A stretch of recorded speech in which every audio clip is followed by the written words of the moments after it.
मोहम्मद अय्यास हे प्रकरण आत्ताच मी भारतात आल्यावर समजलं. खरं तर अचलपूर परतवाड्याच्या अतिशय ऐतिहासिक सिटीला कलंक लावणारा आहे. मोहम्मद अय्यास याला पायदळी तुडवलं पाहिजे, खरं तर चौरंगा केला पाहिजे. जसं छत्रपती शिवाजी महाराज करत होते तशा पद्धतीनं मोहम्मद अय्यासचा चौरंगा करणं गरजेचं आहे.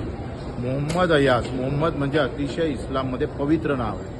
मोहम्मदला पवित्र स्थानी असं नाव दिलं गेलं जातं आणि यानं जे अपवित्र घटना केली त्याला तुडवणं गरजेचं आहे. आणि त्यासाठी आम्ही कुठलाही पक्षीय धर्मभेद न ठेवता एकत्रित होऊन वेळ पडलं तर 15 दिवसाच्या आत कारवाई झाल्यानंतर आंदोलन करू.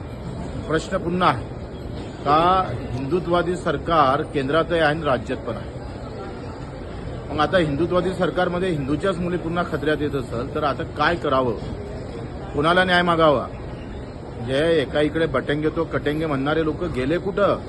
तुमच्या राज्यामध्ये तुमच्याच राज्यामध्ये असे अन्याय होता आणि तुम्हीच बोंबलताय. या सगळ्या संदर्भात फडणवीस साहेब काय करताय? गुन्हेगाराची कोणती जात नसतं, त्याचा कोणता धर्म नसतो. गुन्हेगार गुन्हेगारच असतो. त्याने हिंदू मुलींसोबतच जो छळ केला तो मुस्लिम मुलींसोबत सुद्धा केला. आणि मग सगळ्या मुस्लिम संघटनांनी एकत्र होऊन याचा विरोध केला पाहिजे. ज्यांनी केला त्यांचं आभारच मानतो आहे.